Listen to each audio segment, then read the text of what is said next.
Wonder of seize दुनिया की सबसे बड़ी और जदीद तरीन क्रूज शिप जो समुंदर में चलते हुए एक बड़ी आबादी या कस्बे का मंजर पेश करती है। ऐसी क्रूज शिप जिसको बनाने में 3 साल लगे। आप बस तसव्वुर करें कि दुनिया में कोई भी सहूलियात, दुनिया की तमाम तर लग्जरीज, दुनिया की तमाम तर आसाइशें आपको वंडर ऑफ सीज में मिल जाएंगी। Wonder of seas cruise ship Titanic से 5 गुना ज़्यादा बड़ी है और इसकी लंबाई 1188 फीट जबकि चौड़ाई 210 फीट है, जो कि मशहूर ज़माना टाइटैनिक से 35% लंबी जबकि 127% चौड़ी है। अगर आप आईफल टावर को ज़मीन पे लिटा लें और फिर इसका मुआजना wonder of seas cruise ship के साथ करें तो आप हैरान होंगे कि आईफल टावर की लंबाई 311 मीटर जबकि wonder of seas cruise ship की लंबाई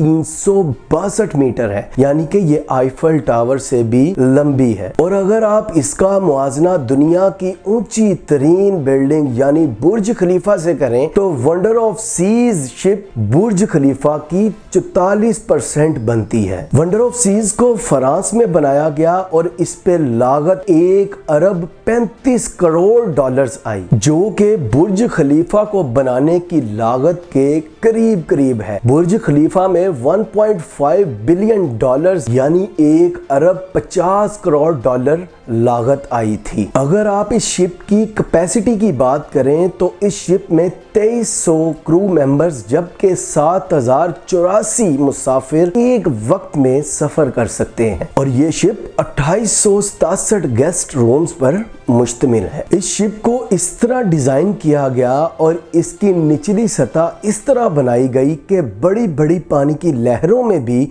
इसकी रेजिस्टेंस कम से कम हो। कहा यह जाता है कि 1912 में डूबने वाली टाइटैनिक की तरह वंडर ऑफ सीज नहीं डूब सकती और ये बड़े बड़े समुद्री तूफानों में भी बड़ा स्मूथली और बड़ा आरामदायक सफर का बाइस बनती है। लेकिन 1912 में डूबने वाली टाइटैनिक के बारे में भी यही क्लेम किया जाता था कि टाइटैनिक कभी नहीं डूब सकती, लेकिन समुंदर के आगे और कुदरत के आगे कुछ भी नहीं टिक सकता। अगर समुंदर निगलने पे आए तो बड़ी बड़ी चीजों को निगल ही लेता है। अगर समुंदर वंडर ऑफ सीज को निगलने पे आए तो यूं करके वंडर ऑफ सीज को वो निगल लेगा।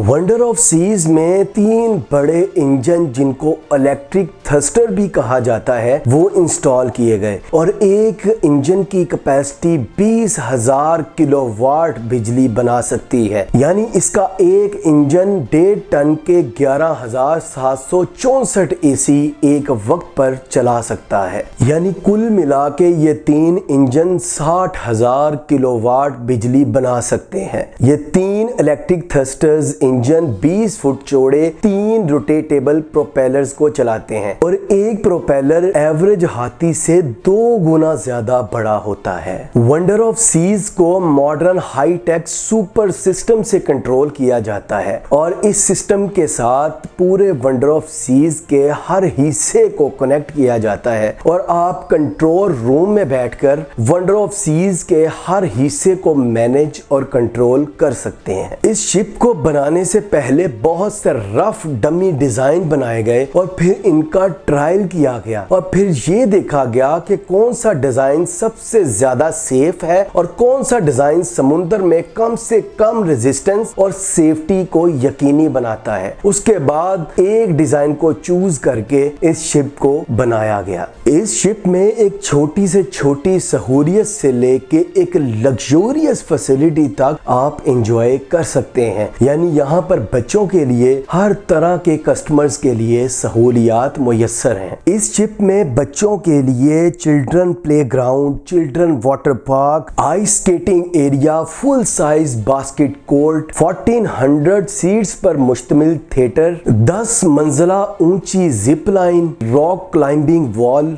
एक्वा थिएटर जहां पर बड़े बड़े फनकार और गुलूकार परफॉर्म करते हैं, जिम एंड फिटनेस सेंटर और सेंट्रल पार्क जो 10,000 प्लांट्स और फ्लावर्स पर मुश्तमिल है। इसके अलावा स्लेरियम, कोकोनट बार, फ्लो राइडर जहां पर पानी के तेज बहाव में आप स्लाइड्स लेते हैं, सी फूड रेस्टोरेंट और कोस्टल किचन जहां पर अमीर और स्पेशल किस्म के मेंबर्स को डील किया जाता है, वाइन बार, इटालियन रेस्टोरेंट और म्यूजिक हॉल जहां पर दुनिया भर के मशहूर गुलूकार परफॉर्म करते हैं। इसके अलावा कैसीनो जहां पर आप जुआ खेल सकते हैं और आर्ट गैलरी और बहुत सी सहूलियात जिनसे आप लुत्फ अंदोज हो सकते हैं। वंडर ऑफ सीज में सफ़र करने के लिए आपको मुख्तलिफ किस्म के पैकेजेस मिलते हैं, यानी $1500 से लेके $5000 तक टिकट खरीद सकते हैं और इन डॉलर्स की बेस पे आपको वहां पर सहूलियात मुयस्सर होती हैं। तो दोस्तों, जिसको ये वीडियो पसंद आई, इस वीडियो को लाइक करें, मेरे चैनल को सब्सक्राइब करें और कमेंट में अपनी राय का इजहार करें कि कौन कौन वंडर ऑफ सीज के मजे लेना चाहता है।